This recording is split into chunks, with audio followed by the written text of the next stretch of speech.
Hey guys, I'm Nick and welcome back to Sci-Finatics. Or if you happen to be a new visitor here or a regular visitor who hasn't subscribed yet, please go ahead and click that red subscribe button to stay up to date with all the latest Star Trek news on YouTube.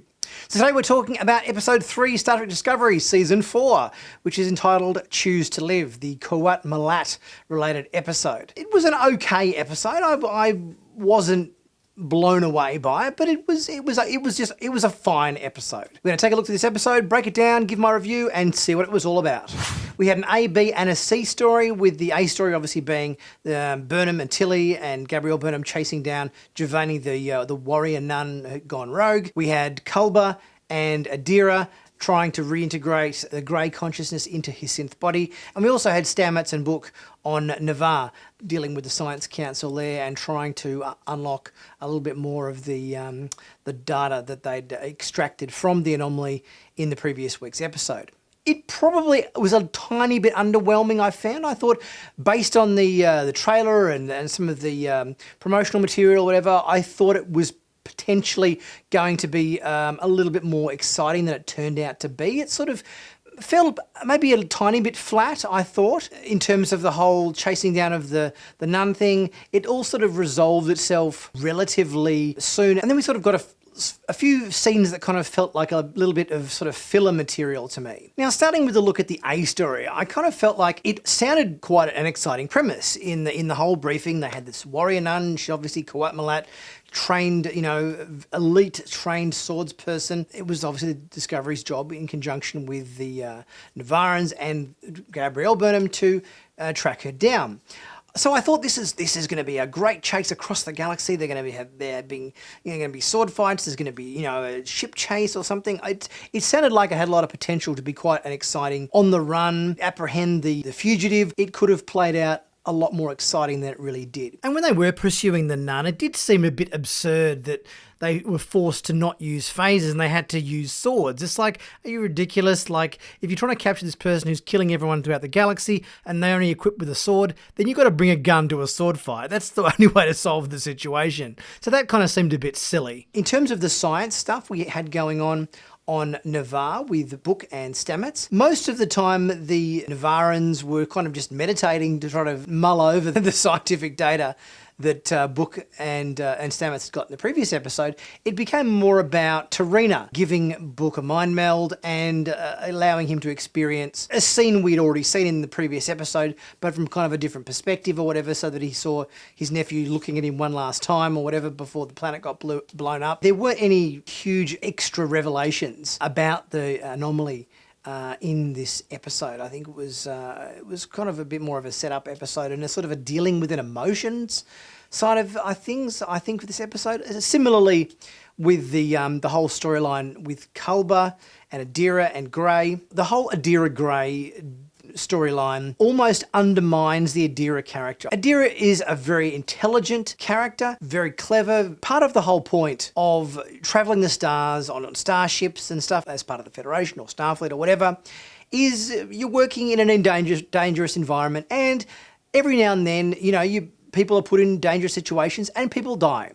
And it's part of our collective growth to cope and to deal with that loss. And I kind of feel like Adira has been a little bit whiny about bringing Gray back to life. It's sort of, I think it undermines their character a little bit almost. It's sort of like they're a smart person. Picard lost Data and Data had to deal with Tasha Yar dying. Kirk had to deal with Spock dying. Part of, character's growth is about coping with loss. It was so much more interesting in Star Trek Picard dealing with the loss of Data. But instead, we've got them resurrecting Gray. I kind of find it an irritating dynamic. I really hope that now that Gray is back into a corporeal body, that they're going to do something interesting with this character, because there was a certain degree of interest and curiosity wrapped up in the fact that Adira was the only one that could see Gray. Somewhat kind of imaginary friend that sort of helped guide her on her path. There was that was a sort of an interesting dynamic. But now that Gray is corporeal again, and how are they going to make this interesting? How are they going to make this different?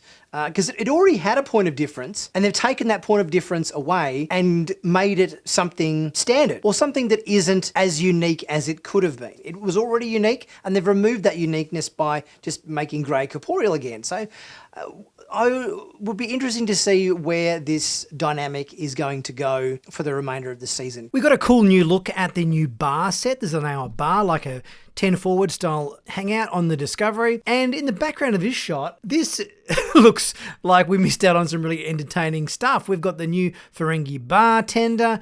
We've got Detmer there in the background having a drink. We've got Linus playing the piano. Where was this scene in the episode? Oh, this is the scene I wanted to see. Now, in terms of our warrior ninja nun, Giovanni, I liked the aspect that this was the Coat Malat nun that nursed Gabrielle Burnham back to health after she kind of crashed into the 31st or 32nd century with the Red Angel suit, and it was Giovanni that nursed her back to health. I think that was an interesting dynamic, although it probably didn't go as deep as it could have. Our 3 stories we had going on in this week's episode were sort of surface deep. They didn't really go as into the characters as we could have done, maybe because they were all kind of vying for screen time. We had 3 stories going on with different characters, so they could only kind of dedicate a certain amount of screen time to each scenario. I did really enjoy the bit at the start with the other Federation starship where they boarded the ship and they stole the dilithium and killed the first officer. They boarded the ship, stole the dilithium. I thought, this is cool. We're getting into this story here. We had a lot of chit chat going on with the briefing, and then by the time we kind of got to follow her, I sort of felt like there could have been a few extra story beats in there. I think we could have had, more like a Wrath of Khan style situation where maybe they had a bit of a ship chase trying to pursue her, and then a bit more engaged battle sequence, hand-to-hand combat with everybody. I mean, we got one scene in there, but I think we probably could have upped the ante a little bit more if all of the other stories weren't vying for screen time in this episode. And the protecting of the dead alien race didn't really turn out to be that much of an exciting conclusion, considering they were all in stasis and one was dead, and there wasn't really anything hugely engaging about that reveal. For the most part, I think our C story, which was the one with Book and Stamets on Navarre, a large majority of that, which was Stamets doing his presentation to the Navarran Science Council, and they seemed to know what he was talking about already. We kind of knew what he was talking about already because we'd already gone over the data before. And then it was the Navarrans meditating while Stamets kind of just waited. And then it kind of obviously just, turned into Book getting a mind meld from Terina to help calm his mind from the loss of his family and his planet. I think it was necessary to have obviously this moment where, Book was calmed down and his coming to terms with the loss of his world. But I think all the preamble to that probably wasn't as necessary. I think probably a bit more screen time could have been put towards the A and the B story rather than dwelling so much on the Navarran Science Council, which didn't really give us any new information. We obviously got the anomaly given an abbreviation, the DMA, the dark matter anomaly. I think there was a bit of to and froing about whether it was a dark matter wormhole or something, but that didn't pan out. So it sort of felt like half of that aspect of the story in this episode was a little bit superfluous. We probably didn't need as much time given to this aspect of the story. I think we probably could have had more engaging stuff involving Burnham, Tilly and Giovanni and whatnot, having that being a more captivating chase sequence and everything, and a bit like The Fugitive. It could have ended up being something like The Fugitive with Harrison Ford or Tommy Lee Jones, that sort of thing, tracking her down, and a bit more exciting like that. They seem to get to the conclusion of that aspect of the story relatively effort-free. And it was cool to see the ongoing development of the Saru-Tilly relationship. I think obviously those guys had a bond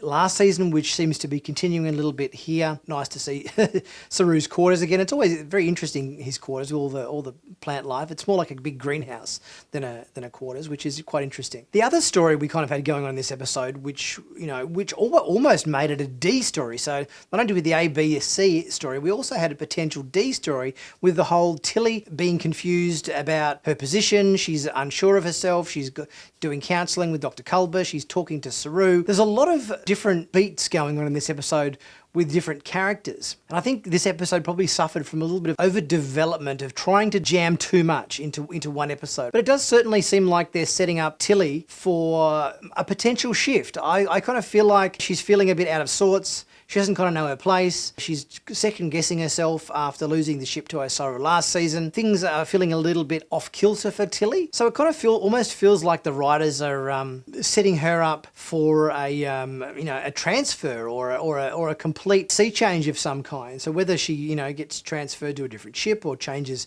her role and position entirely.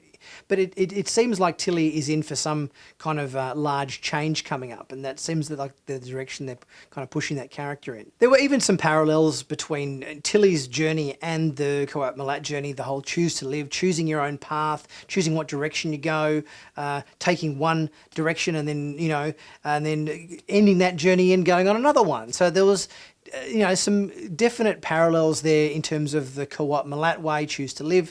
What path are you going to take, which seemed to be mirrored in Tilly's journey and to the direction that she's heading in. All in all, I didn't mind this episode. I thought it was an okay episode.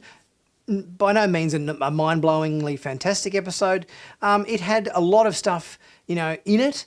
I think probably overall, I think maybe the overall story perhaps suffered a little bit because of too many competing story angles going on simultaneously. But I guess that's television for you. The writers have got, they want to get information out there for characters and they've got to squeeze it in somewhere. It was a fine episode. It wasn't bad. It wasn't great. It was okay. But let me know what you guys thought about this episode. Leave your thoughts in the comments section. Please don't forget to leave a super thanks if you're able to, much appreciated. And always check out my merch so we can pick up some cool Star Trek t-shirts, hoodies, caps, mugs, all that sort of stuff, just in time for Christmas. Much appreciate your support, guys, and I'll see you very soon for my next video. Catch you soon.